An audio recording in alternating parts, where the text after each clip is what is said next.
Sitting down to make this video, I expected to talk about the latest round of fact-free arsons to end racism in Kenosha. I expected to talk about the latest attacks against innocent citizens' property and livelihoods, and in some cases, even lives themselves, innocent people who had nothing to do with what will very likely be, yet again, not a case of racist murder after all the facts have come out. Some of them are already out there, casting doubt on the narrative gasoline that fuels these flames. But the facts do nothing to stop scenes like these anyway. You'll still have these tragically ironic images of businesses and organizations that tried to appease the mob still being torched by the mob. You'll still have media running cover for the peaceful arsonists erasing decades of someone else's hard, honest labor with one night in a match. And assuredly, you will still have the same revisionist history that elevates criminals who attack the cops like Rayshard Brooks and Michael Brown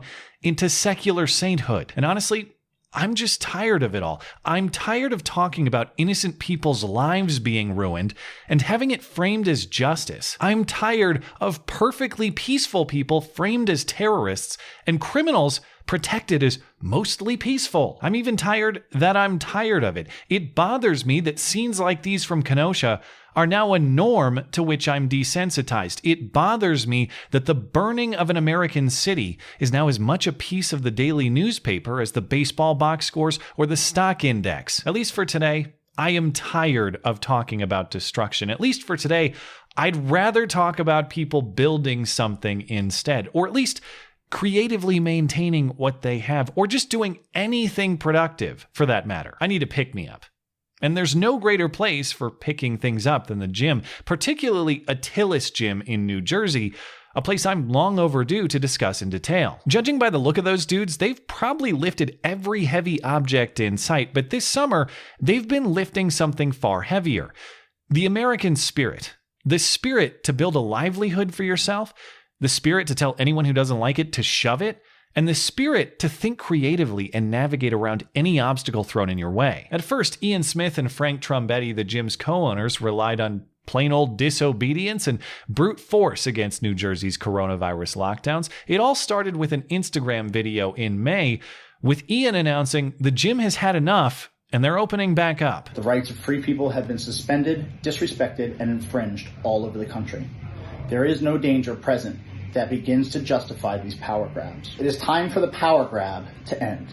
It is time for the hypocrisy to end. On Monday, May 18th, Atilis Gym Belmar will resume business operations under the strictest measures to ensure that we uphold public safety and health. And that's the underreported piece of this story. All the focus is on their metaphorical middle finger to the state, but nobody talks about the serious and strict safety measures the gym did implement upon opening its doors. They spaced out equipment, they capped occupancy at 20%, everyone entering gets a temperature check and a questionnaire, and there's constant sanitization of the facility. But it doesn't matter, a court ordered them to shut down just a week after opening, and then the lengthy legal battle began. Ian and Frank have exhausted their options both in New Jersey and in federal court.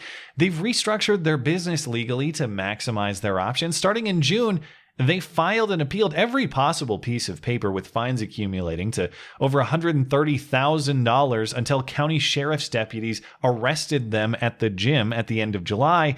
And the gym owners were released, and they met force with force. They kicked down the boards that the sheriff's department had placed over their own building and moved on with their business. And then in mid-August, the city of Belmar, in which the gym operates, tried to end this standoff for good. The city council voted to revoke the gym's business license, and Ian Smith said at the time, he's still not backing down. We are prepared to lose every single battle along the way to win the war, he said. Simple defiance didn't work. Brute force didn't work. Appealing to the rules of our constitutional structure in this country didn't work. Inevitably, perseverance always means getting a little creative if you have to. And for all the brawn at this gym, it's actually the brain that's the most impressive and admirable. If you want to win, sometimes there's only so long that you can play by the rules, and you have to start playing by their rules instead. So what do we know about these silly, arbitrary rules in New Jersey and across the country? Well,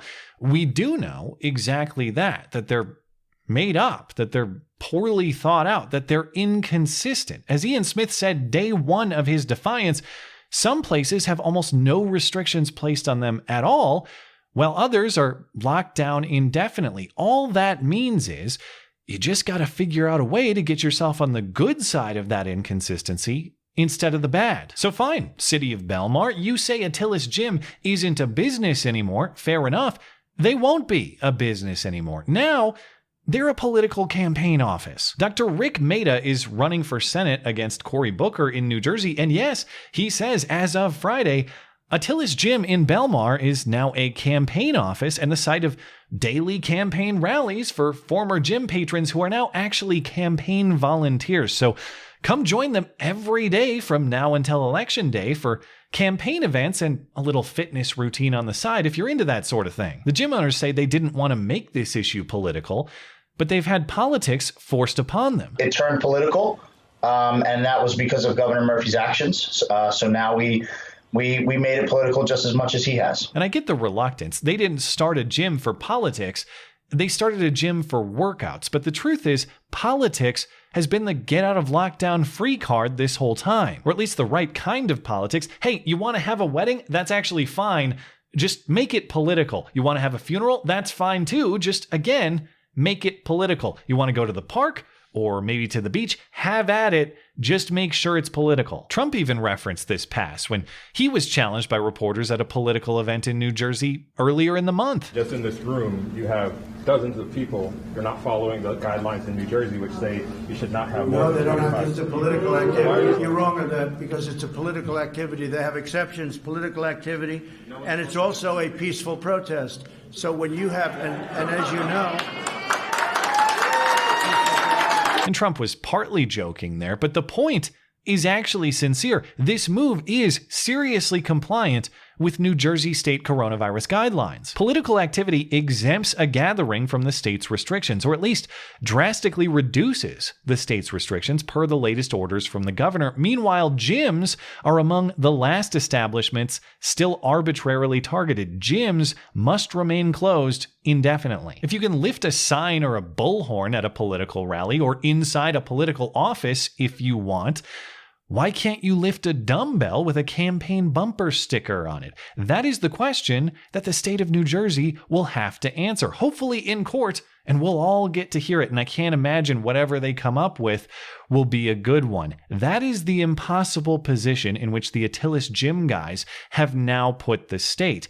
That is the sort of creative thinking that may in fact be the checkmate move in this case. But the thing is, you don't even have to buy this move as gamesmanship anyway. It's not that these gym guys are circumventing the corona risk they present. It's that they don't actually present any risk at all. So none of this stupid game is even necessary anyway. Throughout all of this legal battle, you would think that state and local officials have had plenty of time to build a rock-solid case against this gym. You'd think they'd be able to say, here are all the transmissions and maybe even all of the deaths for which these reckless rebels are directly responsible.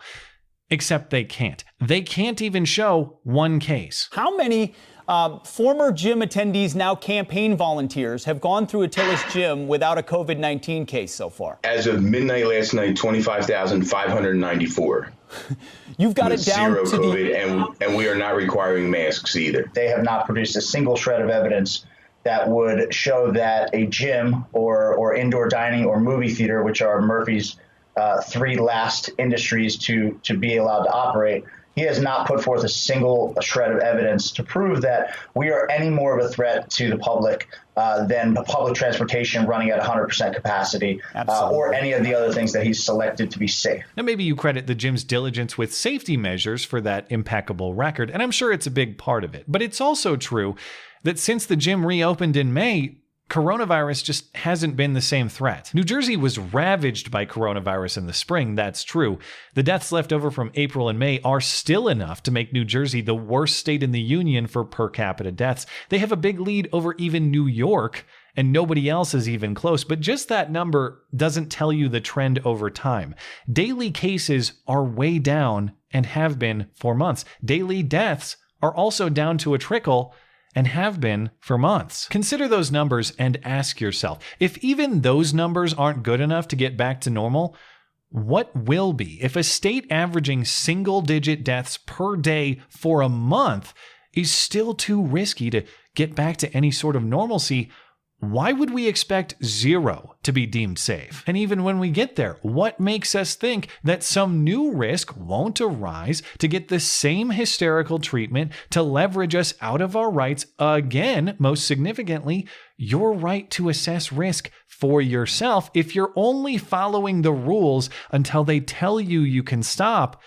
What happens if they never tell you you can stop? The only alternative to that sort of blind march to the slaughter is to reserve your right to think for yourself and to judge for yourself and to fight for that right against anyone who tries to seize it. I may disagree with what you say, but I'll defend to the death your right to say it. I may disagree with your judgment, but I'll defend to the death your right to make it. That is the philosophy that built this country, and that is the only philosophy with any hope to save it. Besides, even if you don't agree with them, if things escalate, trust me, these are the kind of guys you want on your side for the big Hawaiian shirt hootenanny, not the sort of twig creatures whose arms will break trying to toss their Molotovs and shit balloons beyond a 10-foot radius. Thanks as always for listening and for supporting this channel. Always appreciate that thoughtful discussion down below, and especially over on Twitter, that is at ML Christiansen. You're always welcome to coming out and chat in my live streams. Those are linked down in the description. Looking forward to it. Goodbye.